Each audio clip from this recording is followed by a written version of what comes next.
দুনিয়ায় অনেক সময় মা সন্তানের জন্য জীবন দিয়ে দেয়, সন্তান মার জন্য জীবন দিয়ে দেয়। বলেন তো কিয়ামতের দিন ওই মা সন্তানের জন্য কি করবে? কিছু করবে না। আল্লাহ তাআলা বলেন, ইয়াউমা ইয়াফিরুল মারউ মিন আখিহি ওয়া উম্মিহি ওয়া আবিহি ওয়া সাহিবাতিহি ওয়া বানিহি লিকুল্লি ইমরিইম মিনহুম ইয়াউমাইযিন শা'নুন ইউগনি। কিয়ামতের দিন ভাই ভাইয়ের থেকে পলায়ন করবে। ওয়া উম্মিহি ওয়া আবিহি, পিতামাতার থেকে পলায়ন করবে। ওয়া সাহিবাতিহি ওয়া বানিহি, স্ত্রী সন্তানদের থেকে পলায়ন করবে। দুনিয়াতে একটা মানুষ সারাদিন কষ্ট করবার পর, পরিশ্রম করবার পর, যখন সে তার সন্তানের চেহারা দেখে, মা বাবার চেহারা দেখে, স্ত্রীর চেহারা দেখে, কষ্ট দূর হয়ে যায়। প্রবাসে যুবক থাকে, সারাদিন 18 ঘন্টা 16 ঘন্টা পরিশ্রম করবার পর রাতে যখন বাসায় আসে, কত কষ্ট কত পরিশ্রম, এসে যখন মোবাইলে হোয়াটসঅ্যাপের মধ্যে, মেসেঞ্জারের মধ্যে আদরের সন্তানের চেহারাটা দেখে, আব্বা ডাক শুনে, সাথে সাথে কষ্ট দূর হয়ে যায়। তাহলে দুনিয়ায় মানুষ কষ্ট দূর করার জন্য মা বাবাকে দেখে, মা বাবার কথা বলে, সন্তানের চেহারা দেখে কথা বলে। আর কিয়ামতের দিনের কষ্ট মুসিবত দূর করার জন্য মা বাবার চেহারা দেখবে না, সন্তানের চেহারা দেখবে না, বরং ওই দিন সন্তানের চেহারা দেখা তার জন্য আরো বেশি কষ্টের কারণ হয়ে দাঁড়াবে। ওই দিন তাদের থেকে পালায়া থাকবে, দেখা দিতে চাইবে না। তাহলে ওই কিয়ামতের দিন কেউ কাউকে চিনবে না, কিন্তু নবী তার উম্মতকে ভুলবে না। সুবহানাল্লাহ। সবাই ওই দিন চিন্তিত থাকবে, আমার আপনার নবীও চিন্তিত থাকবে। সবাই চিন্তিত নিজের জন্য, নবী চিন্তিত উম্মতের জন্য। কত চিন্তা নবীর। একটা মানুষ যখন সর্বোচ্চ চিন্তিত হয়, পেরেশানগ্রস্ত হয়, যত আরামের বিছানা হোক, রুমের মধ্যে এসি হোক, যত ভালো ব্যবস্থাপনা থাক, তার চিন্তা তাকে বিছানায় গা এলাতে দেয় না, চোখে ঘুম আসতে দেয় না। দেখা যাবে বিছানা থেকে উঠে হাঁটে, পায়চারি করে। বাড়ির ছাদ থাকলে একবার ছাদে যায়, আবার ঘর থেকে বের হয়ে উঠানে হাঁটে। তার মানে চিন্তাগ্রস্ত ব্যক্তি এক জায়গায় স্থির থাকতে পারে না, সে শুধু স্থান পরিবর্তন করে। কিয়ামতের দিন উম্মতের চিন্তায় নবীজিও এক জায়গায় থাকবেন না। নবীজি একবার চলে যাবেন হাউজে কাউসারের কাছে। না জানি তার কোনো উম্মত পানি পানে মাহরুম হয়ে যায়। আবার চলে যাবেন পুলসেরাতের কাছে।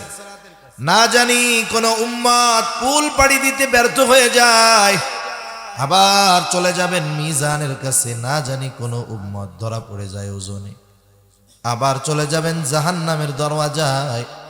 না জানি কোনো উম্মতকে জাহান্নামে দিয়ে দেওয়া হয়। আবার উম্মতের জন্য সুপারিশ দরকার, আল্লাহ তাআলার কাছে এসে উম্মতের জন্য সুপারিশ করবে। সব নবী জান্নাত অভিমুখে রওনা হয়ে যাবে, জান্নাতের দরজায় পৌঁছিয়ে যাবে। জান্নাতের দরওয়াজা বন্ধ, খোলা হবে না।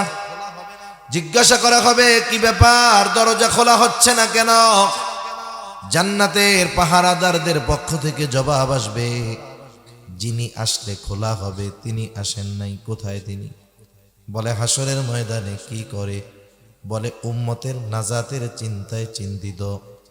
বলে ততক্ষণ পর্যন্ত জান্নাতের দরজা খোলা হবে না, যতক্ষণ না নবীজি জান্নাতের উদ্দেশ্যে আসবেন, জান্নাতের দোরগোড়ায় আসবেন। আর নবী ততক্ষণ জান্নাতের উদ্দেশ্যে রওনা হবেন না, যতক্ষণ না তার ওই উম্মত, যার মধ্যে যারা পরিমাণ ঈমান ছিল, তার ব্যাপারেও যতক্ষণ আল্লাহ তাআলার পক্ষ থেকে ক্ষমার নিশ্চয়তা নবী না পাবেন, ততক্ষণ পর্যন্ত আমার আপনার নবী নিজে জান্নাত অভিমুখে রওনা হবে না।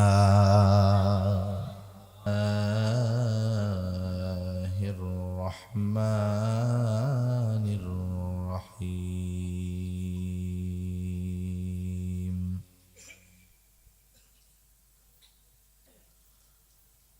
হারিসুন আলাইকুম বিল মুমিনিন بالمؤمنين رؤوف رحيم.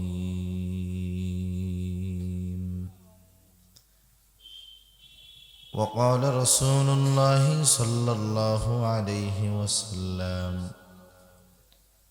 لا يؤمن أحدكم حتى أكون أحب إليه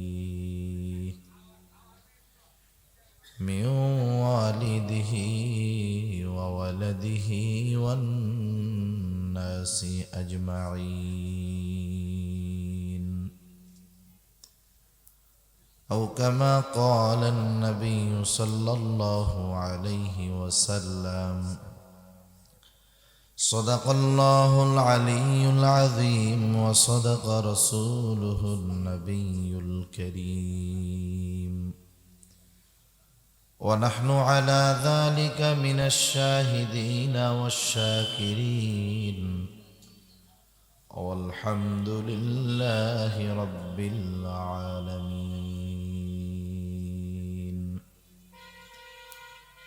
سبحانك لا علم لنا إلا ما علمتنا، إنك أنت العليم الحكيم.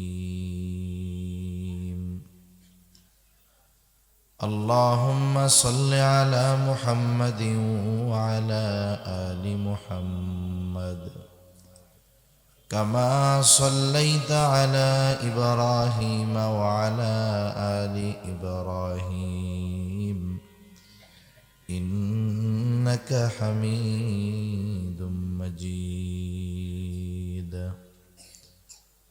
اللهم بارك على محمد وعلى آل محمد كما باركت على إبراهيم وعلى آل إبراهيم إنك حميد مجيد. আল্লাহর মহব্বতে আমরা একটু জবান খুলে জিকির করি, লা ইলাহা ইল্লাল্লাহ, লা ইলাহা ইল্লাল্লাহ, লা ইলাহা ইল্লাল্লাহ।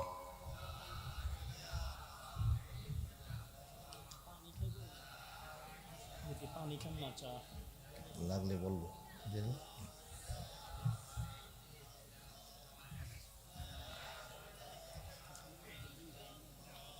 লা ইলাহা ইল্লাল্লাহ মুহাম্মাদুর রাসূলুল্লাহ সাল্লাল্লাহু আলাইহি ওয়াসাল্লাম। আলহামদুলিল্লাহ, ঐতিহ্যবাহী কুমিল্লা জেলার অন্তর্গত মনোহরগঞ্জ থানাধীন নোয়াগাঁও কাসেমুল উলুম মাদ্রাসা যুব সমাজ ও প্রবাসীদের উদ্যোগে আয়োজিত বার্ষিক ওয়াজ ও দোয়ার মাহফিল। আজকের এই ওয়াজ ও দোয়ার মাহফিলের সম্মানিত শ্রদ্ধেয় সভাপতি, প্রধান অতিথি, বিশেষ অতিথিবৃন্দ সহ সম্মানিত শ্রদ্ধেয় উলামায়ে কেরাম, সামনে উপস্থিত মুরব্বিয়ান ইকরাম, সমবয়সী যুবক বন্ধু, স্নেহের ছোট ভাই, মাইকের আওয়াজ যত দূরে যায় স্ব স্থানে অবস্থানরতা সম্মানিতা শ্রদ্ধেয়া মা ও বোন, দয়াময় আল্লাহ রব্বুল আলামিনের দরবারে অগণিত শুকর যে মহান মালিক আমাদের হায়াতে বরকত দিয়ে সুস্থ রেখে এতক্ষণ পর্যন্ত সুমধুর কণ্ঠস্বর, অনলবর্ষী, সুমিষ্টভাষী ওয়াইজ হাফেজ হযরত মাওলানা আবুল বাশার পিরোজপুরি হাফিজাহুল্লাহ হযরতের জবান থেকে খুবই গুরুত্বপূর্ণ কথা আপনারা শ্রবণ করতেছিলেন। আমরা দোয়া করি আল্লাহ তাআলা হযরতকে সুস্থ দীর্ঘ নেক হায়াত দান করেন, সবাই বলি আমিন। সেই ধারাবাহিকতায় আপনাদের সাথে কিছু দ্বীনি কথা বলবার তৌফিক যে মহান মনিব দান করেছেন, সে মহান মনিবকে খুশি করার জন্য মোহাব্বতের সাথে জবান খুলে অন্তর থেকে আমরা একবার কালিমাতুশ শুকর পাঠ করি, আলহামদুলিল্লাহ। অগণিত দুরূদ ও সালাম সৈয়দুল আম্বিয়া আশরাফুল আম্বিয়া খাতামুল আম্বিয়া ইমামুল মুরসালিন রহমাতুল্লিল আলামিন মুহাম্মাদুর রাসূলুল্লাহ সাল্লাল্লাহু আলাইহি ওয়াসাল্লামের উপর আমি আপনাদের খেদমতে পবিত্র কোরআনুল কারীমের সূরা তাওবা থেকে একটা আয়াত ও রাসূল আকরাম সাল্লাল্লাহু আলাইহি ওয়াসাল্লামের অগণিত হাদিস থেকে একটা হাদিস পাঠ করেছি। আল্লাহ তাআলার কাছে তৌফিক চাই, আল্লাহ তাআলা আমাকে কিছু কথা বলার তৌফিক দেন যেগুলো আমাদের সবার জন্য দুনিয়া এবং আখিরাতের জন্য কল্যাণকর হয়। সকলে বলি আমিন। সম্মানিত উপস্থিতি, আল্লাহ সুবহানাহু ওয়া তাআলার আমাদের প্রতি এক বিশেষ অনুগ্রহ যে আল্লাহ তাআলা আমাদেরকে মুহাম্মাদুর রাসূলুল্লাহ সাল্লাল্লাহু আলাইহি ওয়াসাল্লামের উম্মত বানিয়েছেন। এটা যে আল্লাহ তাআলার পক্ষ থেকে আমাদের প্রতি কত সুবিশাল এক অনুগ্রহ, এই অনুগ্রহের পরিমাপ করা এটা আমাদের জন্য বাস্তবেই অসম্ভব। রাসূল আকরাম সাল্লাল্লাহু আলাইহি ওয়াসাল্লাম আমাদের জন্য আল্লাহ তাআলার পক্ষ থেকে বিশেষ অনুগ্রহ এ ঘোষণা স্বয়ং আল্লাহ তাআলা দিয়েছেন। রাসূলুল্লাহ সাল্লাল্লাহু আলাইহি ওয়াসাল্লাম, আমরা তাকে মহব্বত করি, ভালোবাসি। তাকে যদি কেউ মহব্বত না করে, ভালো যদি না বাসে, তাহলে সেই ব্যক্তি ঈমানদারি হতে পারবে না। সেজন্য আল্লাহ সুবহানাহু ওয়া তাআলা ঈমান আমল আল্লাহ তাআলার সাথে তার হাবিব আমাদের নবী মুহাম্মদুর রাসূলুল্লাহ সাল্লাল্লাহু আলাইহি ওয়াসাল্লামকে রাইখা দিয়েছেন, ঈমানের মধ্যেও আমলের মধ্যেও। বলেন তো, যদি কেউ শুধু এই কথা বলে লা ইলাহা ইল্লাল্লাহ, বাকিটুক যদি বিশ্বাস না করে, বলেন তো সে ঈমানদার হবে নাকি? মুহাম্মাদুর রাসূলুল্লাহ এ কথার স্বীকৃতি দেওয়া ছাড়া, বিশ্বাস করা ছাড়া ঈমানদার হওয়া অসম্ভব, হবেই না। আবার দেখেন, আল্লাহ তাআলা ইবাদতের মধ্যে আমার আপনার নবীকে রাইখা দিয়েছেন। যে কোনো ইবাদত যদি করতে যাই, রাসূলুল্লাহ সাল্লাল্লাহু আলাইহি ওয়াসাল্লামকে দরকার। তার মানে আমার আপনার নবীর কথা, নবীর আলোচনা আল্লাহ তাআলা এমন ভাবে সেটিং করে রাখছেন, এই পৃথিবীর এমন একটা মুহূর্ত অতিবাহিত হয় না যেই মুহূর্তে আল্লাহ তাআলার সাথে সাথে আমাদের নবীজির কথা আলোচনা হয় না। সুবহানাল্লাহ। আল্লাহ তাআলা আমার আপনার নবীর আলোচনাকে সমুন্নত করেছেন। ওয়ারাফা'না লাকা যিকরাক, আপনার আলোচনাকে আমি সমুন্নত করেছি। এ পৃথিবীর একটা মুহূর্ত নবীজির আলোচনাবিহীন অতিবাহিত হয় না। যেমন নামাজের জন্য আজান দেওয়া হয় ওয়াক্ত হইলে। ঈমানের পরে সবচাইতে গুরুত্বপূর্ণ ইবাদত হইল নামাজ। আর যখন ওয়াক্ত হয়, সময় হয়, আজান দেওয়া হয়। এই আজানের মধ্যে আল্লাহ তাআলার বড়ত্বের ঘোষণার সাথে সাথে নবীজির কথাও আছে না নাই? আছে। ইন্দোনেশিয়া থেকে সর্বপ্রথম ফজরের আজান শুরু হয় মুসলিম বিশ্বে। এই আজান চলতে থাকে একাধারে গোটা পৃথিবীব্যাপী 9 ঘন্টা ফজরের আজান চলে। সুবহানাল্লাহ। 9 ঘন্টা ব্যাপী চলতে থাকে। এর মধ্যে আবার জোহরের ওয়াক্ত অলরেডি শুরু হয়ে যায়। আমাদের বাংলাদেশের মধ্যেই প্রায় 18 মিনিট আজান চলে, যে কোনো এক ওয়াক্তের আজান 18 মিনিট চলতে থাকে। বাংলাদেশের একেবারে শেষ প্রান্তে হলো দক্ষিণ পূর্ব কর্নারে সেন্ট মার্টিন দ্বীপ, আর একেবারে উত্তর পশ্চিম কর্নারে হইল তেতুলিয়া 0 পয়েন্ট। ওইখান থেকে ওই মাথা পর্যন্ত, সেন্ট মার্টিন থেকে তেতুলিয়া পর্যন্ত সময়ের ব্যবধান প্রায় 18 মিনিট। তার মানে ওইখানে যখন ইফতার হয় সেন্ট মার্টিন দ্বীপে, তার 18 মিনিট পরে গিয়া সূর্য ডুবে তেতুলিয়াতে।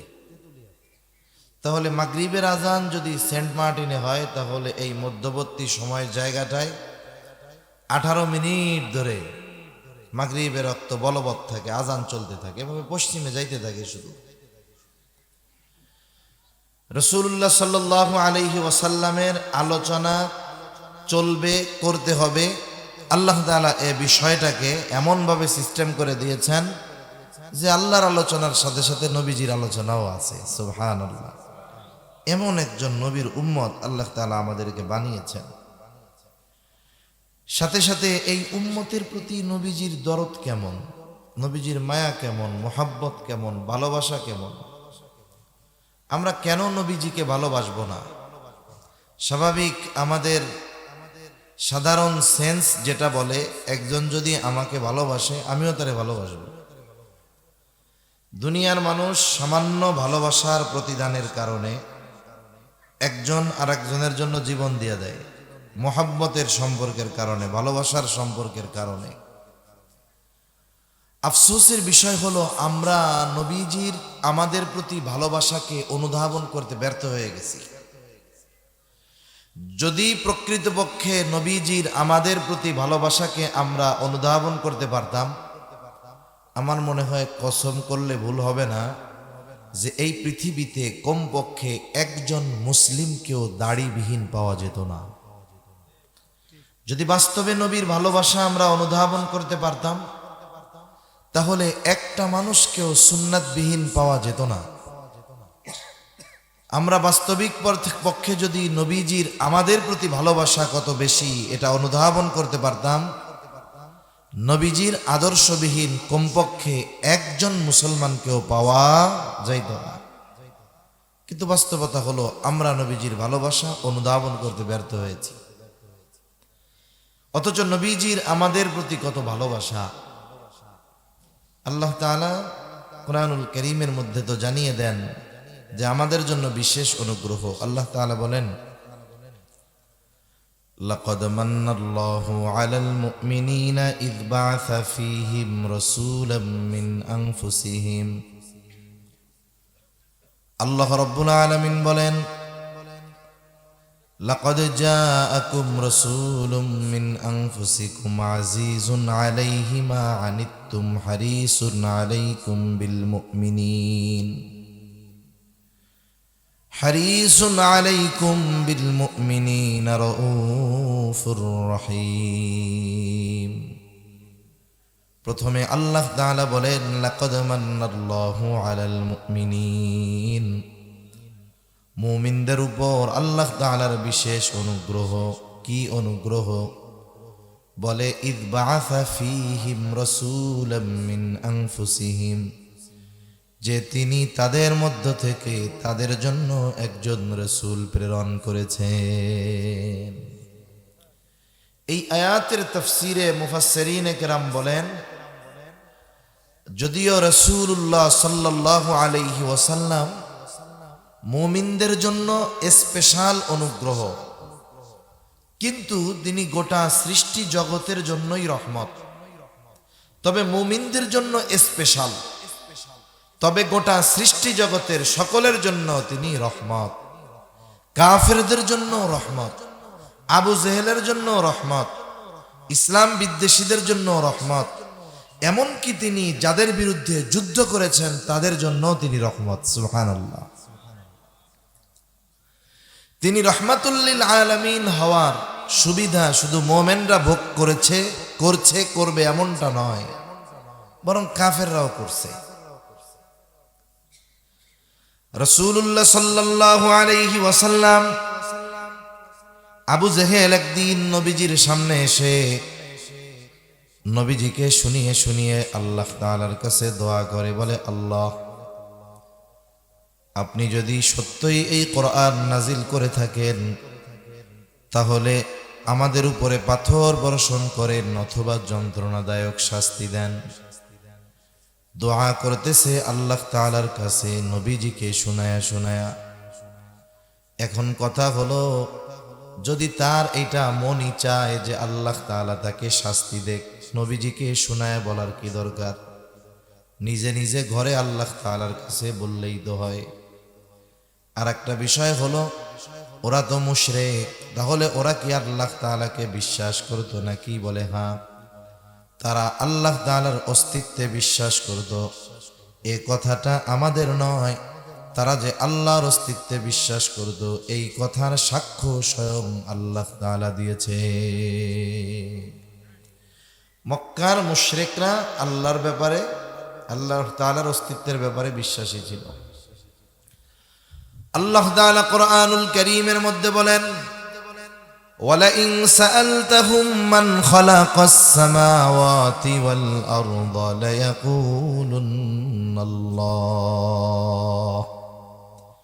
আপনি যদি মক্কার মুশরিকদেরকে জিজ্ঞাসা করেন মান খালাকাস সামাওয়াতি ওয়াল আরদ, আসমান এবং জমিনের স্রষ্টা কে, আপনি যদি মক্কার মুশরিকদের কাছে জানতে চান, জিজ্ঞাসা করেন, ওরা ওদের দেবদেবীর কথা বলবে না, লাত মানাত উজ্জার কথা বলবে না।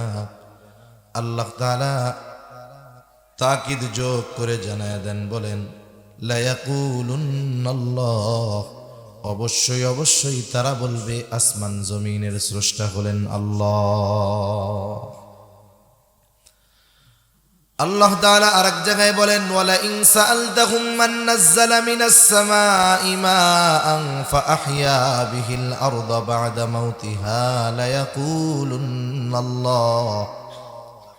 আপনি যদি মক্কার মুশরিকদেরকে জিজ্ঞাসা করেন কে আসমান হতে পানি বর্ষণ করে, শুধু তাই না, ফাআহইয়া বিহিল আরদা বা'দা মাউতিহা, কে ওই পানির দ্বারা মৃত জমিনকে পুনরায় পুনরুজ্জীবিত করে, তার মানে ফেটে শক্ত চৌচির হয়ে যাওয়া ফসল উৎপাদনের অনুপযুক্ত জমিনটা বৃষ্টির পানির দ্বারা কে ফসল উৎপাদনের জন্য উপযুক্ত করে তোলে।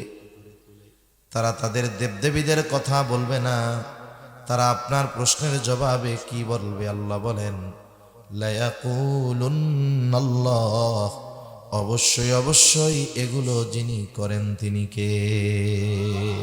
বলবে বৃষ্টি দেয়ও আল্লাহ, জমিন থেকে ফসল উৎপাদন করেও আল্লাহ।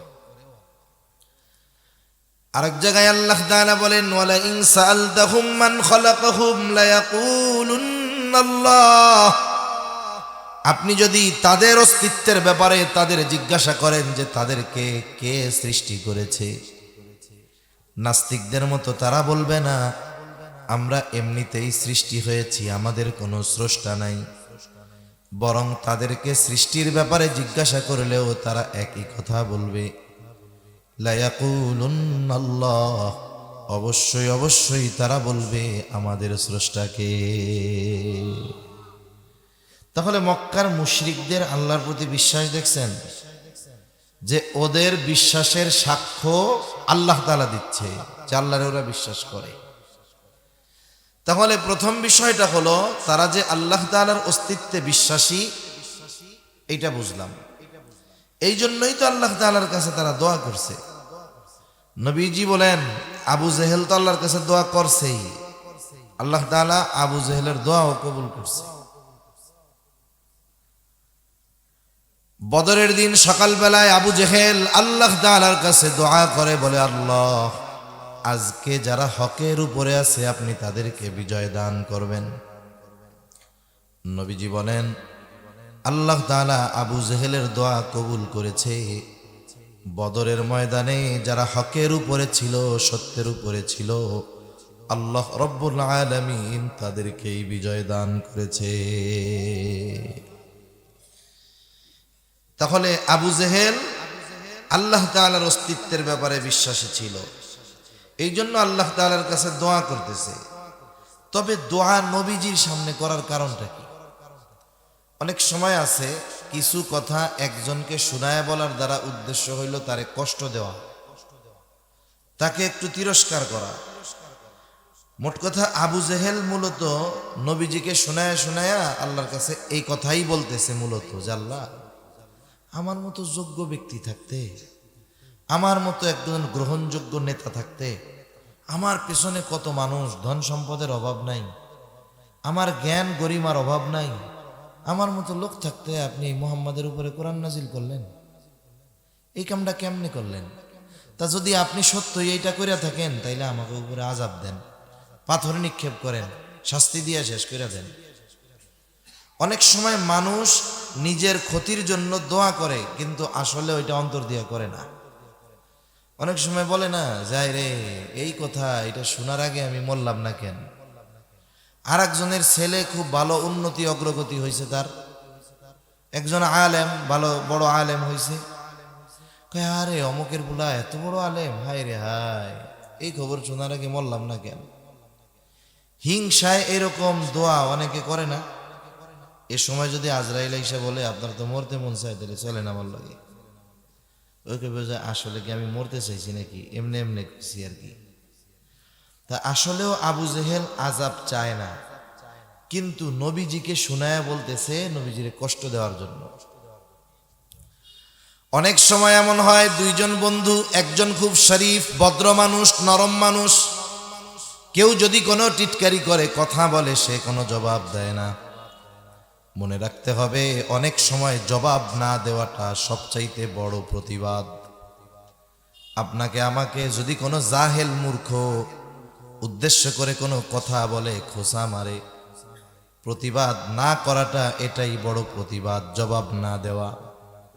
এই জন্য রহমানের বান্দাদের গুণাবলীর মধ্যে অন্যতম এক গুণ, আল্লাহ তাআলা বলেন, ওয়া ইযা খাতাবাহুমুল জাহিলুনা ক্বালু সালামা। এরা যদি রহমানের বান্দাদের উদ্দেশ্য করে কিছু বলে, যেমন হুজুরকে উদ্দেশ্য করে যদি কেউ এটা জঙ্গি, এটা মোল্লা, মানুষের বাড়ি খায়, দেখবেন কোনো হুজুর জবাব দেয় না, কিছু কয়, বোঝে ওটা জাহেল, ওর কাজই ওরকম বলা। তা ওর এই কথার প্রতিবাদ করে খালি খালি নিজের শব্দ নষ্ট করে লাভ আছে? তা রহমানের বান্দাদের গুণাবলী এরকম। নবীজি তো চুপ, কিন্তু ওই যে বন্ধু তো ভদ্র, কিন্তু সাথে যেটা আছে ওইটা খুব পাওয়ারফুল। এবার প্রতিবাদ করে কি বলে, এই মিয়া, আমার বন্ধুটারে নরম পাইছো না, এই জন্য যা মন চায় কও, আমাকেও এরকম কিছু বইলা দেখো, একবারে সাইজ করে দেবে। বন্ধু প্রতিবাদ করে না, নবীজি তো চুপ, কিন্তু নবীজি তো বন্ধু দুনিয়ার কোনো সাধারণ মানুষের নয়। কার? জোরে বলেন না, কার? নবীজি কিছু বলে না, কিন্তু আল্লাহ তাআলা বলেন, হাবিব আপনারে বলতেছে, আমি চুপ থাকি কেমনে? নবীজির পক্ষ থেকে আল্লাহ তাআলা জবাব পাঠায় দিছে। সুবহানাল্লাহ বলেন। আল্লাহ তাআলা কেমন যেন বলেন, ও আবু জেহেল, তোমরা যা বলো, তোমরা যা করো, এই তোমাদের কর্ম আসলে শাস্তির উপযুক্ত তোমরা হয়ে গেছো। তোমরা যেটা চাও সেটারই উপযুক্ত তোমরা। আসলে তোমাদের উপরে পাথর বর্ষণ করাই দরকার, তোমাদেরকে যন্ত্রণাদায়ক শাস্তি দেওয়াই দরকার। কিন্তু কেন পাথর বর্ষণ করি না, কেন শাস্তি বর্ষিত করি না, আযাব দেই না জানো? অতীতে আমার আপনার নবীর আগে যত নবী ছিলেন, আল্লাহ তাআলা যদি কোনো নবীর উম্মতের অবাধ্যতার কারণে সেই উম্মতকে শাস্তি দেওয়ার ব্যাপারে আল্লাহ তাআলা সিদ্ধান্ত নিতেন, ওই নবী যেই এলাকার জন্য নবী ছিলেন, যেই গোত্রের জন্য নবী ছিলেন, যেই সম্প্রদায়ের জন্য নবী ছিলেন, আল্লাহ তাআলা ওই সম্প্রদায়, ওই জাতির উপরে আযাব দেওয়ার আগে ওই জাতির জন্য যাকে নবী হিসাবে প্রেরণ করেছিলেন, আগে তাকে নিরাপদ জায়গায় সরিয়ে নিতেন। এরপরে তার অবাধ্য উম্মতের উপরে আল্লাহ তাআলা আযাব দিতেন। তার মানে যেই এলাকার নবীর অবাধ্য উম্মতদেরকে আল্লাহ শাস্তি দিবেন, বা যেই এলাকায় আল্লাহ শাস্তি দিবেন, ওই এলাকার জন্য যিনি নবী, তাকে আগে নিরাপদে আল্লাহ সরায় নিতেন। আমার আপনার নবীর আগে সব নবী তো ছিল নির্দিষ্ট কোনো এলাকার জন্য নবী, কিন্তু আমার আপনার নবী কোন জায়গার জন্য নবী? শুধু মক্কার জন্য, মদিনার জন্য? আমার আপনার নবী গোটা সৃষ্টি জগতের জন্য নবী। তার মানে গোটা কুল কায়নাতের, সৃষ্টি জগতের একটা ইঞ্চি জায়গাও বাকি নাই যেই জায়গার নবী আমার আপনার নবী নয়। সুবহানাল্লাহ বলেন। এখন বলেন, আল্লাহর যদি আযাব দিতে হয় তাইলে তো এই সৃষ্টি জগতের বাইরে কোনো জায়গায় নবীরে নিয়ে যাওয়ার দরকার। কারণ এক জায়গায় রহমাতুল লিল আলামিন থাকবে আর ওই জায়গায় আযাব আসবে, এটা কি হইতে পারে? অনেক সময় দেখবেন একজন অপরাধ করছে, অন্যায় করছে, ওই মজলিসে বড় সম্মানিত একজন ব্যক্তি আছে, দেখতেছে যে উনি খুব অপরাধ করতেছে কিন্তু কিছু বলে না। পরে যখন ওই লোকটা চলে যায়, সম্মানিত ব্যক্তি বলে, তুমি যা করছো তুমি তো শাস্তির উপযুক্ত ছিলা, কিন্তু শাস্তি দিলাম না কেন? অমক যদি না থাকতো তাইলে তোমার অবস্থা খারাপ হয়ে যাইতো, অমকের সম্মানার্থে তোমার শাস্তি দেওয়া হয় নাই। তার মানে অনেক সময় দুনিয়ায় অনেকে ব্যক্তির সম্মানার্থে শাস্তি থেকে বেঁচে যায়। একথাই আল্লাহ তাআলা বলেন, ওয়ামা কানাল্লাহু লিয়ুআযযিবাহুম ওয়া আনতা ফীহিম। আল্লাহ তাআলা আমার আপনার নবীজিকে বলেন, ও হাবিব, আপনি কষ্ট নেবেন না, ওরা যা বলে যা করে ওরা তো শাস্তির উপযুক্ত, পাথর বর্ষণের উপযুক্ত, যন্ত্রণাদায়ক শাস্তির উপযুক্ত, কিন্তু কেন আমি তাদেরকে শাস্তি দেই না, আযাব দেই না? শুনে নেন, আপনি যতক্ষণ তাদের মাঝে আছেন আমি ততক্ষণ তাদেরকে আযাব দিব না, কারণ আপনি হলেন রহমাতুল লিল আলামিন, আপনি হলেন রহমত। যেই জমিনের উপরে রহমাতুল লিল আলামিনের অবস্থান আছে ওই জমিনের উপরে আমি আল্লাহ কেমন করে আযাব দেই? এরা যে সাইজ হয় না নগদে, এটা আপনার জন্যই হয় না, আপনার সম্মানার্থে আমি তাদেরকে আযাব দেই না। তাহলে চিন্তা করেন যে আমার আপনার নবীজির কল্যাণে কাফেররা তাদের অপরাধের কারণে নগদে শাস্তি পায় নাই, এই নবীজির কারণে কিয়ামত পর্যন্ত আল্লাহ তাআলা এই উম্মতকে সমূলে ধ্বংস করে দিবেন না, মাঝে মধ্যে আযাব দিবেন যাতে আমরা অনুধাবন করি, পরিবর্তন হই। কিন্তু অতীতের অনেক নবীকে আল্লাহ তাআলা এমন আযাব দিচ্ছেন সমূলে ক্লিয়ার, আল্লাহ তাআলা করেন না, করবেন না। কেন? বলে আমার আপনার নবীজির কারণে। সুবহানাল্লাহ বলে। সেজন্য নবী রহমাতুল লিল আলামিন হওয়ার সুবিধা শুধু মুমিনরা না, কাফেররাও ভোগ করেছে, ভবিষ্যতেও তারা করবে। আমার আপনার নবীর কারণে সুবিধা তারা ভোগ করবে। তবে আমার আপনার নবীর তার ইমানদার উম্মতের প্রতি আলাদা মায়া, মোহাব্বত, ভালোবাসা, বরং কিছু কিছু ক্ষেত্রে অবাধ্য উম্মতের প্রতিও তার ভালোবাসা প্রকট, প্রবল। আব্দুল্লাহ ইবনে আমর ইবনুল আস রাদিয়াল্লাহু তাআলা আনহু থেকে বর্ণিত, নবীজি হঠাৎ করে কোরআন থেকে তিলাওয়াত করলেন। নবীজির সামনে অনেক সাহাবায়ে কিরাম আছে। নবীজি কোরআন থেকে তিলাওয়াত করলেন যা আল্লাহ তাআলা ইব্রাহিম আলাইহিস সালামের ব্যাপারে নাজিল করেছেন। ইব্রাহিম আলাইহিস সালামের ব্যাপারে আল্লাহ নাজিল করেছেন। ইব্রাহিম আলাইহিস সালাম তার গুনাহগার উম্মতের ব্যাপারে আল্লাহ তাআলার কাছে দোয়া করেছে। কি দোয়া? বলে, রব্বি ইন্নাহুন্না আযলালনা কাসীরাম মিনান নাস ফামান তাবিআনি ফাইন্নাহু মিন্নি ওয়া মান আসানি ফাইন্নাকা গফুরুর রহিম। ইব্রাহিম আলাইহিস সালাম তার উম্মতের ব্যাপারে আল্লাহ তাআলার কাছে বলে, ও রব, এই প্রতিমাগুলো, এই মূর্তিগুলো অধিকাংশ মানুষকে পথচ্যুত করে ফেলেছে, পথভ্রষ্ট করে ফেলেছে। ফামান তাবিআনি ফাইন্নাহু মিন্নি, যে আমার আনুগত্য করেছে, তার মানে আমার কথা মেনে মূর্তি পূজা পরিত্যাগ করেছে, ঈমান এনেছে, ফাইন্নাহু মিন্নি, সে তো আমার দলভুক্ত। কিন্তু আমার উম্মত সবাই তো আমার কথা মেনে মূর্তি পূজা ছাড়ে নাই, যদিও ছাড়ে নাই এরপরেও তারা তো নবীর উম্মত, ঠিক কিনা বলেন? আমার আপনার নবীজির নবুয়তির পর কিয়ামত পর্যন্ত যত মানুষ আসবে, যে যে ধর্মের অনুসারী হোক না কেন, সকলেই নবীর উম্মত। আর প্রত্যেকটা নবী তার উম্মত, মুমিন হোক আর বেঈমান হোক, প্রত্যেকটা নবী তার উম্মতকে মোহাব্বত করে ভালোবাসে। অনেক সময় সন্তান খারাপ যেটা এইটার জন্য মা বাবার চিন্তা বেশি থাকে। ভালোগুলোর তো একটা রাস্তা হইছে, কিন্তু যেটা মন্দ এটার জন্য মা বাবা আল্লাহর কাছে দোয়া করে বেশি, চিন্তা করে বেশি। মায়া মোহাব্বতে, ভালোবাসার কারণে সন্তান খারাপ হইলেও তাকে মা বাবা দূরে সরায় দেয় না, বারবার আল্লাহর কাছে দোয়া করে, আল্লাহ বাকি পোলাপানগুলার মতো যদি এটা একটু ভালো হয়ে যাইতো তাইলে আমি মইরাও শান্তি পাইতাম। এই যে সন্তান খারাপ, এরপরেও তার জন্য মায়া কেন? তাই সন্তান যে মোহাব্বত আছে, যে ভালোবাসা আছে, যে এই জন্য দেখেন সন্তানের প্রতি ভালোবাসার কারণে সন্তান খারাপ হইলেও মা বাবা দূরে ঠেলে দেয় না। বলেন তো, এই মা বাপ তার সন্তানরে যত বেশি ভালোবাসে তার চাইতে নবী তার উম্মতকে বেশি ভালোবাসে না কম ভালোবাসে? বাস্তবিক কথা হলো নবীর উম্মতের প্রতি ভালোবাসা কত এটা পরিমাপ করা অসম্ভব। বাস্তবিক অর্থে আমাকে আপনাকে কে ভালোবাসে কেমনে বুঝবো?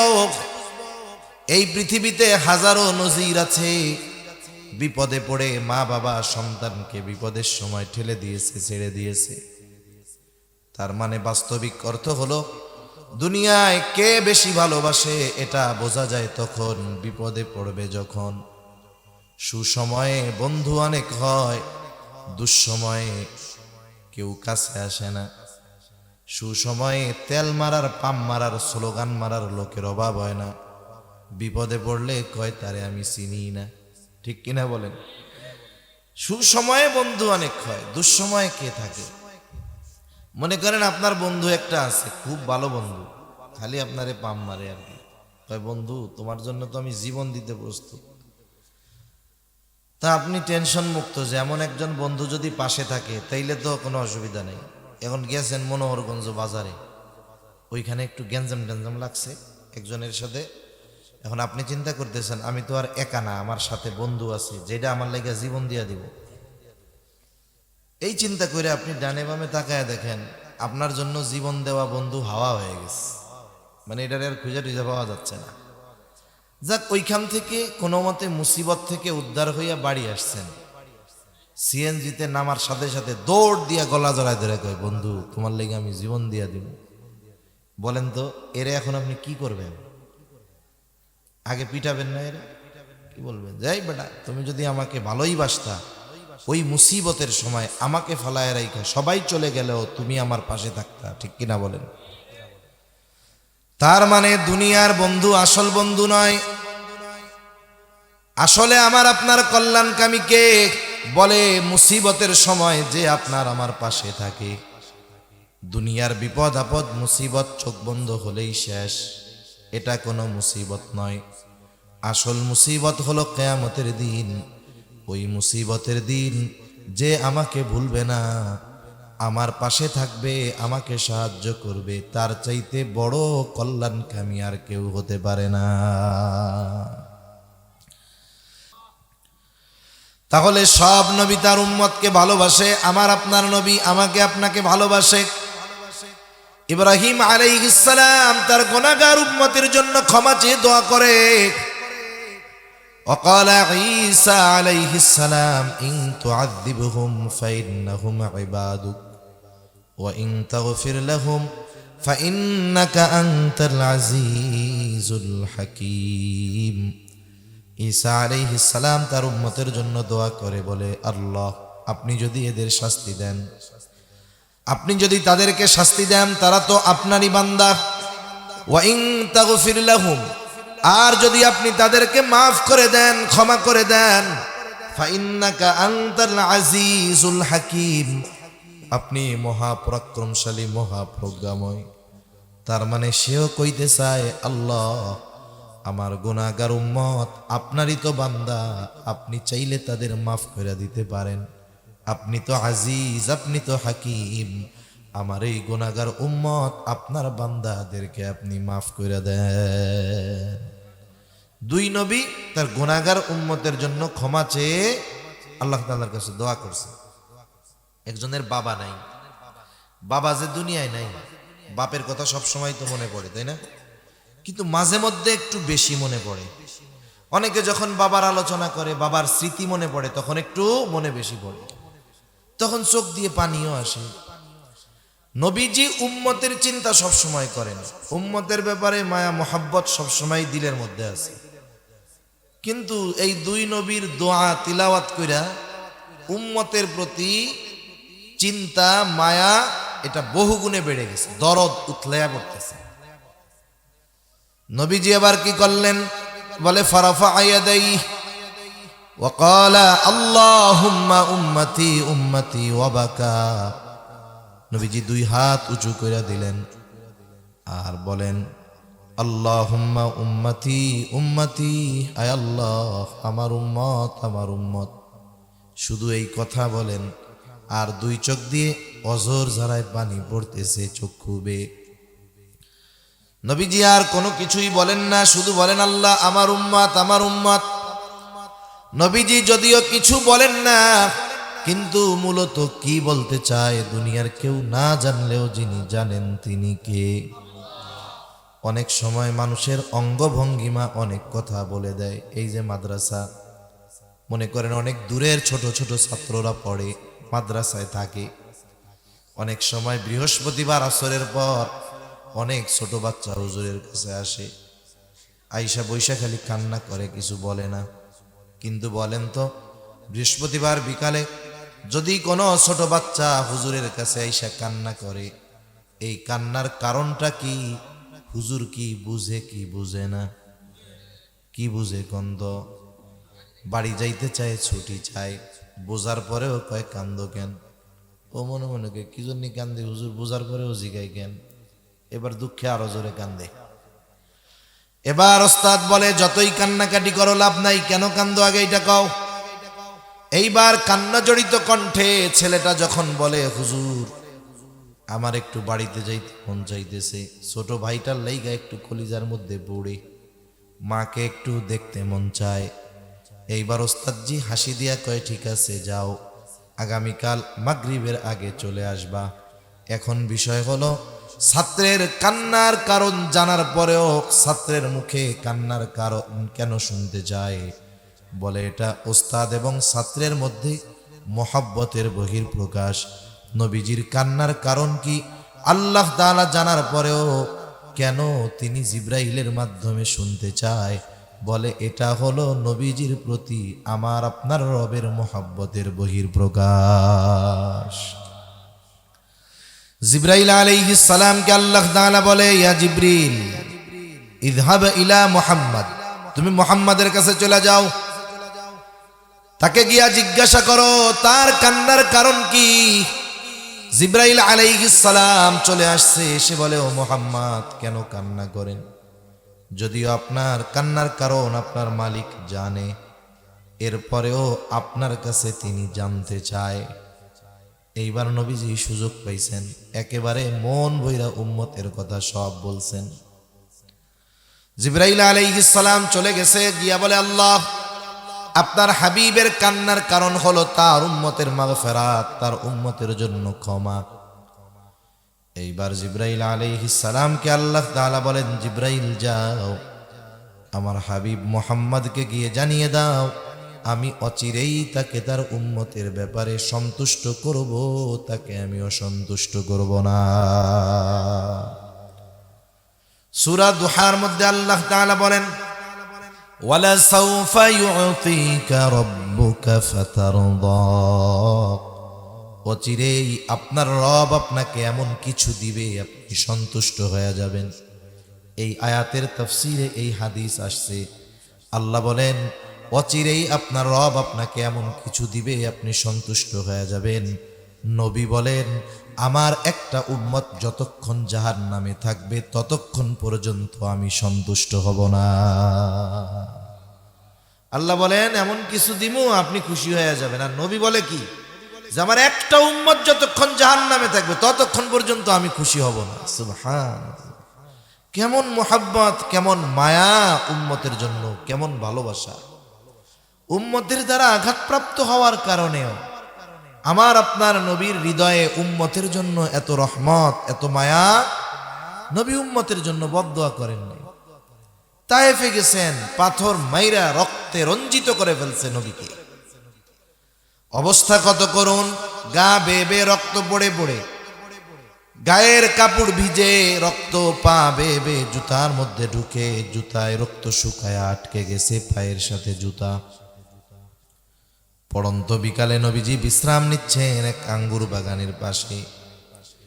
জিবরাইল আলাইহিস সালাম আসলেন, এসে সালাম দিলেন, ইয়া রাসূলুল্লাহ, এই উম্মত, এই কওম আপনার সাথে কেমন আচরণ করেছে আপনার মালিক সব দেখছে। আজকে আমার সাথে নতুন একজন ফেরেশতা পাঠিয়েছে, যাকে আগে পাঠানো হয় নাই। এইবার ওই ফেরেশতা নবীজিকে এসে সালাম দিয়ে বলে, ইয়া রাসূলুল্লাহ, এই কওম আপনার সাথে কেমন আচরণ করেছে আপনার মালিক সব দেখছে। আমি পাহাড়ের দায়িত্বে নিয়োজিত ফেরেশতা, আমাকে পাঠানো হয়েছে আপনার আদেশ পালন করার জন্য। আপনি যদি আমারে অর্ডার দেন, নির্দেশ দেন, 2টা পাহাড় দিয়ে ওদেরকে আমি পিষে দিব যারা আপনার সাথে এমন আচরণ করেছে। নবীজি প্রতিশোধ পরায়ণ ছিলেন না, বরং নবীজিকে যদি কেউ কষ্ট দিত, যদি সেটা ব্যক্তিগত বিষয় হতো, যত কষ্ট দিক না কেন নবীজি তাকে ক্ষমা করে দিতেন। আমরা হইলে কি করতাম? আমরা তো 10, 15, 20 বছর আগের ছোট কোনো বিষয়ের প্রতিশোধ নেওয়ার সুযোগ পাইলে নিয়ে বসি। নবীজি ক্লান্ত, যখন বলছে আপনি নির্দেশ দিলে 2 পাহাড় দিয়ে এদেরকে পিষা দিব, নিশ্চিহ্ন করে দিব, নবীজি আরাম করতেছিলেন, উঠা বসলেন। উঠে বলতেছে যে, আরে তুমি তো বলতেছো নির্দেশ দেন 2টা পাহাড় দিয়ে এদেরকে আমি পিষে দেই, শেষ করে দেই, কিন্তু এদের ব্যাপারে আমার চিন্তা কি?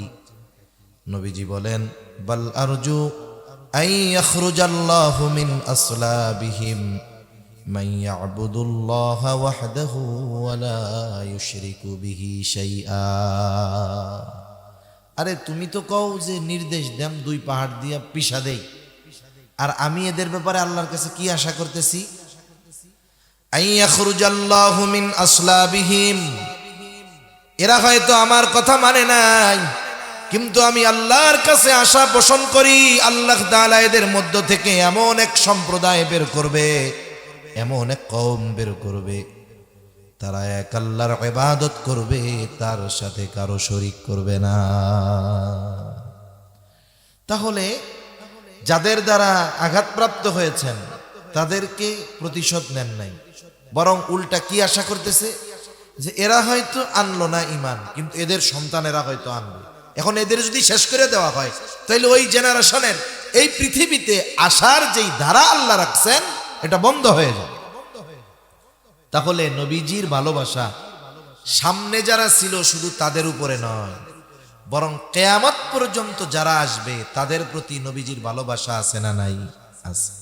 নবীজি আমাদের কত ভালোবাসেন, সবার কথা বাদ দেন, অনেক হাদিস বলা যাবে, ঘটনা বলা যাবে নবীজির উম্মতের প্রতি ভালোবাসা কেমন। অনেক সময় আছে না যে এমন ব্যক্তি, ওই এক ব্যক্তির কথা আমরা এত বিশ্বাস করি যে 1 গ্রামের মানুষ কইলেও এরকম বিশ্বাস করি না। এরকম কিছু ব্যক্তি আছে না, যে তার ব্যক্তিত্বের কারণে, তার মর্যাদার কারণে, অবস্থানের কারণে তার কথা 1000 মানুষের কথার বিপরীতে আমরা গ্রহণ করি। তা আল্লাহ তাআলাই স্বয়ং আমাদের জানিয়েছেন যে নবী কত ভালোবাসেন আমাদের। দুনিয়ার অন্য সব কিছু একদিকে রাখেন, আমাদের যে নবী ভালোবাসেন এই ভালোবাসার সাক্ষ্য স্বয়ং দিছেন কে? আল্লাহ তাআলা দিছেন। বেশি সময় কষ্ট দিব না, অল্প সময়ের মধ্যে শেষ করে দিব। আল্লাহ তাআলা বলেন, লাকাদ জাআকুম রাসূলুম মিন আনফুসিকুম আজিজুন আলাইহি মা আনিতুম হারিসুন আলাইকুম বিল মুমিনিনা রাউফুর রহিম। একটু খেয়াল দিয়ে আমরা কথাগুলো শুনবো ইনশাআল্লাহ।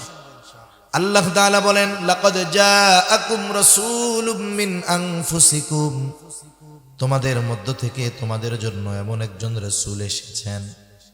কেমন সেই রাসূল? তোমাদের জন্য সে কেমন?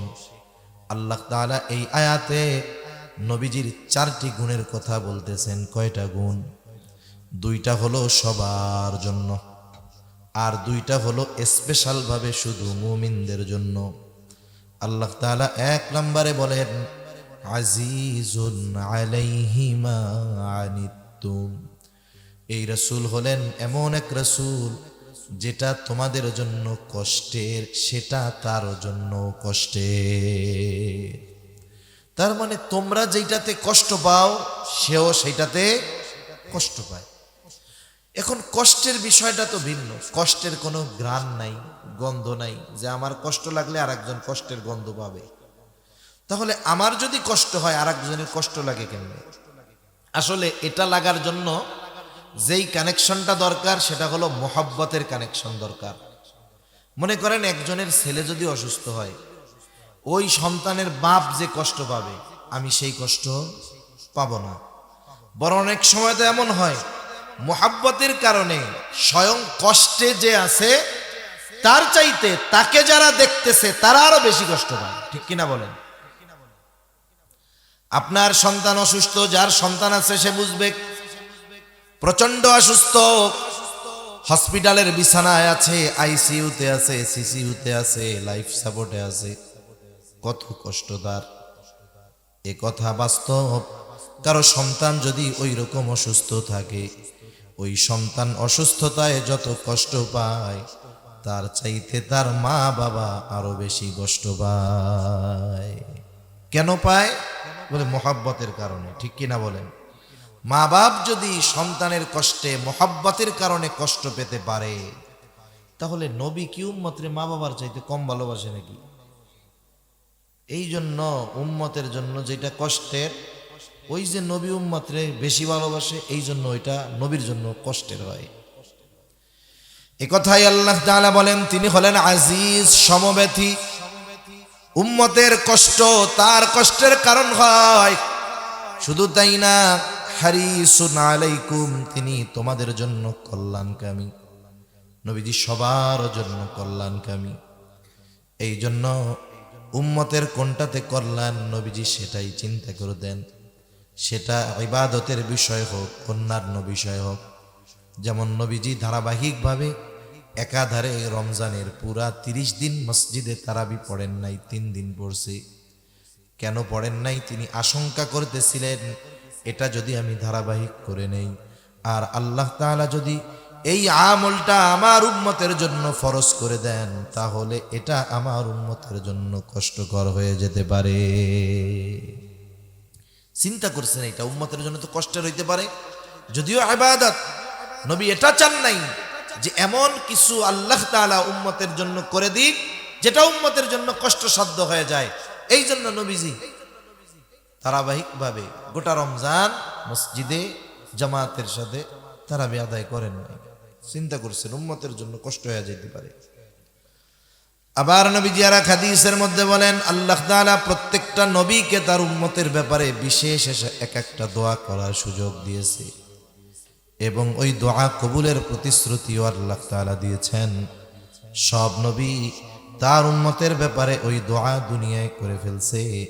আমার আপনার নবী ওই দোয়াটাকে সংরক্ষণ করে রাখছেন কেন? বলে কিয়ামতের দিন, ওই দিন এই দোয়াটা যদি উম্মতের জন্য করা হয় বেশি কল্যাণকর হবে। এই জন্য নবী দোয়াটাকে সংরক্ষণ করে রাখছেন। কিয়ামতের ওই কঠিন মুসিবতের দিন ওই দোয়াটা আল্লাহর নবী উম্মতের জন্য সুপারিশ হিসাবে আল্লাহ তাআলার কাছে করবে। তাহলে নবী সবার জন্য সমব্যথী, কল্যাণকামী। তবে আল্লাহ তাআলা বলছেন লাকাদ মান্নাল্লাহু আলাল মুমিনিন, মুমিনদের জন্য বিশেষ অনুগ্রহ। এই জন্য মুমিনদের প্রতি নবীজির বিশেষ মায়া, বিশেষ মোহাব্বত। এ কথা আল্লাহ তাআলা বলেন বিল মুমিনিনা রাউফুর রহিম। মুমিনদের ব্যাপারে এই নবী হলেন রউফ, মুমিনদের ব্যাপারে এই নবী হলেন রহিম। বলেন তো রউফুর রহিম কার গুণবাচক নাম? জোরে বলেন কার? দুনিয়ার কোন সৃষ্টি রউফুর রহিম হতে পারে না। দুনিয়ার কোন মানুষ রউফুর রহিম হতে পারে না। রউফুর রহিম হলেন আল্লাহ, অতি সদয় আল্লাহ, পরম দয়ালু আল্লাহ। ওই আল্লাহ যিনি নিজে রউফুর রহিম। তবে তার হাবিবের ইমানদার উম্মতের প্রতি ভালোবাসা কত গভীর, কত বেশি, এই কথা প্রকাশ করতে গিয়ে আল্লাহ তাআলা স্বয়ং তার গুণবাচক শব্দ রউফুর রহিম আমার আপনার নবীর সাথে ব্যবহার করেছে। আল্লাহ তাআলা বলেন, এই নবী হলেন এমন নবী, তিনি তার মুমিন উম্মতদের জন্য অতি সদয় পরম দয়ালু। নবীজি, আল্লাহ তাআলা নবীজির ব্যাপারে বলতেছে এই নবী তার মুমিন উম্মতের জন্য কি? অতি সদয় পরম দয়ালু। অথচ অতি সদয় পরম দয়ালুকে আর আল্লাহ বলতেছেন এই নবী তার উম্মতের জন্য অতি সদয় পরম দয়ালু। এ কথা যদি আমরা একটু হৃদয় দিয়ে বুঝতে পারি, আশা করি বোঝা কষ্টকর নয় যে এই উম্মতের প্রতি, আমাদের প্রতি নবীজির মহব্বত কত বেশি। যেই নবীর উম্মতের প্রতি ভালোবাসার সাক্ষ্য স্বয়ং আল্লাহ দিলেন, এই ভালোবাসার কথা প্রকাশ করতে গিয়ে নিজের গুণবাচক শব্দ নবীজির শানে ব্যবহার করলেন। বলেন তো, সেই নবীর প্রতি আমাদের ভালোবাসা সর্বোচ্চ হওয়ার দরকার আছে না নাই? এজন্য নবীজিকে ভালোবাসা মুমিনের ঈমান। নবীজিও বলেন, লা ইউমিনু আহাদুকুম হাত্তা আকুনা আহাব্বা ইলাইহি মিন ওয়ালিদিহি ওয়া ওয়ালাদিহি ওয়ান নাসি আজমাইন। নবীজি বলেন, তোমাদের মধ্যে কেউ ততক্ষণ পর্যন্ত মুমিন হতে পারবে না যতক্ষণ না সে তার পিতা মাতা সন্তান সন্ততি এক কথায় সকলের চাইতে আমাকে বেশি ভালো না বাসবে। তার মানে প্রকৃত ঈমানদার যে, সে নিজের জীবনের চাইতে নবীকে বেশি ভালোবাসে। এখন বলেন তো, আমি আপনি যাকে নিজের জীবনের চাইতে বেশি ভালোবাসি, তার জন্য জীবন দিতেও কোনো বাধা নাই, কোনো চিন্তা নাই। বলেন তো, ওই ব্যক্তির জন্য, ওই ব্যক্তির খুশির জন্য অন্য কিছু করা, এটা তো সাধারণ ব্যাপার হওয়ার কথা। বলেন, আপনি যার জন্য জীবন দিতে পারবেন তার জন্য 10 টাকা ব্যয় করায় সমস্যা আছে? যার জন্য জীবন দিতে পারবেন তার জন্য দাড়ি রাখায় সমস্যা আছে? তার জন্য, তার খুশির জন্য লম্বা জামা পরায় সমস্যা আছে? তার খুশির জন্য, তার জীবন আদর্শের আলোকে নিজের জীবনকে সাজাতে কোনো সমস্যা আছে? আপনি তো তার জন্য জীবনই দিতে পারবেন, তাইলে তার জন্য, তার অনুসরণ করতে, তার খুশির জন্য তার অনুকরণ করতে সমস্যা কোথায়? বলে সমস্যা এই জায়গায়। আমরা জীবন দিতে প্রস্তুত কিন্তু দাড়ি রাখতে প্রস্তুত নাই। আমরা জীবন দিতে প্রস্তুত কিন্তু সুন্নাত মানতে আমরা প্রস্তুত নাই। তাহলে চিন্তা করেন, এই ভালোবাসার মধ্যে ফাঁক ফোকর আছে না? আছে। এখন অনেকে আবার চিন্তা করে, হুজুরের দাড়ির কথা শুধু বলে কেন? আসলে দাড়ি তো এমন একটা সুন্নাত যেটা অনেক সুন্নাত পালনে সহায়ক হয়। দাড়ি হলো এমন এক সুন্নাত, এ দাড়ি থাকার কারণে অনেকের গুনাহ করতে মন চাইলেও দাড়ির কারণে করতে পারে না, লজ্জার ঠেলায়। আল্লাহর ভয়ে না করুক, কমপক্ষে দাড়ির ভয়ে করে, যে মানুষে কইব যে দেখ দাড়ি নিয়ে কি কাজটা করতেছে। তাহলে নবীজিকে ভালোবাসা এটা মুমিনের ঈমান। আর বাস্তবতা হলো, মৌখিক স্বীকৃতির মাধ্যমেই নবীজির ভালোবাসার প্রমাণ হয় না, বরং নবীর ভালোবাসার প্রমাণ দিতে হয় নবীর অনুসরণের মাধ্যমে। এজন্য নবী বলেন, আমাকে কে ভালোবাসে? নবী বলেন, মান আহাব্বা সুন্নতি ফাকাদ আহাব্বানি ওয়া মান আহাব্বানি কানা মাই ফিল জান্নাহ। নবীজি বলেন, যে আমার সুন্নাতকে মহাব্বত করলো সে আমাকে মহাব্বত করলো, আর নবীকে যে মহাব্বত করবে সে নবীর সাথে জান্নাতে অবস্থান করবে। নবীর সাথে জান্নাতে অবস্থান করার অফার যদি গ্রহণ করতে হয়, আগে জান্নাতে যাওয়া লাগবে। এখন জান্নাতে কে যাবে? নবীজি বলেন, কুল্লু উম্মতি ইয়াদখুলুনাল জান্নাতা ইল্লা মান আবা। নবী বলেন, আমার সব উম্মত জান্নাতে প্রবেশ করবে, আবা উম্মত ছাড়া। জিজ্ঞাসা করা হলো, ইয়া রাসূলুল্লাহ, আবা উম্মত কারা? নবীজি বলেন, মান আতাআনি দাখালাল জান্নাহ ওয়া মান আসানি ফাকাদ আবা। বলে, আমার আনুগত্য যারা করবে জান্নাতে প্রবেশ করবে, যারা আমার আনুগত্য করবে না ফাকাদ, তারা হলো আবা উম্মত, তাদের অবস্থান হলো জাহান্নাম। তাহলে নবীর আনুগত্য করার মাধ্যমে, নবীর সুন্নাতকে মোহাব্বত এবং অনুসরণ করার মাধ্যমেই মূলত নবীজিকে ভালোবাসা হয়, ঠিক কিনা বলেন? এখন নবীর অনুসরণ করতে গেলে ইসলাম বিদ্বেষী নবী বিদ্বেষীরা অনেক কথা বলে। যদি যুবক মানুষ দাড়ি রাখে, মানুষে খোসা মারা কথা কয়, যে আগে বাইয়া কইতো দাড়ি রাখার পরে চাচা কয়, এরকম বলে না? এখন যার জন্য জীবন দিতে পারবো তার জন্য একটু যদি মানুষের কথা শুনতে হয়, শুনলাম, অসুবিধা কোথায়? কারণ এই দুনিয়া থেকে মানুষের সফর শুরু হয় কবর জগতে, কবরে রাখার মাধ্যমে, তাই না? কবরে আমাদের সবাইকে রাখে। কবরের ভিসাটা কি? কবরে এক দেশের থেকে আরেক দেশে গেলে ভিসা লাগে না? ভিসা লাগে তো, পাসপোর্টে ভিসা লাগে না? লেখা দেয় যে উনি একজন বৈধ নাগরিক। যদি এই দেশের বৈধ নাগরিক না হয় তাহলে পাসপোর্টের মধ্যে ওই দেশের অনুমতিও পায় না, ভেরিফিকেশনে ধরা পড়ে যায়। এখন যখন মৃত্যু আসবে, আমার আপনার মৃত্যু হবে, সবার মরতে হবে। মানুষ যখন মারা যায়, গোসল দেওয়ার পরে, কাফন পরাইয়া, জানাজা দেওয়ার পরে কবরের মধ্যে নেওয়া যায় না রাখার জন্য? এই যে একেবারে দুনিয়ার জমিন থেকে শেষ অবস্থা, এখন তার লাশটা খাটিয়ার মধ্যে, কবরের মধ্যে নামাবে, উপর থেকে দুইজন ধরায়া দেয়, নিচে দুইজন কবরের মধ্যে থাকে, লাশটা ধইরা নিচে নেয়, কবরের মধ্যে রাখে, আর একটা দোয়া কয়। দোয়া কয় না একটা? কি দোয়া জানি কয়? সারা বাংলাদেশে মনে হয় একই দোয়াই কয়, তাই না? অন্যান্য জায়গায় তো অন্য কিছু আর কয় না, এইটাই কয়, সারা দেশেই কয়। তো এই যে দোয়াটা আজকে একজনের ব্যাপারে বলতেছে, আমরা শুনতেছি, একদিন আমার আপনার ব্যাপারেও বলবে, তাই না? বলবে তো নাকি? এ কথা বলবে।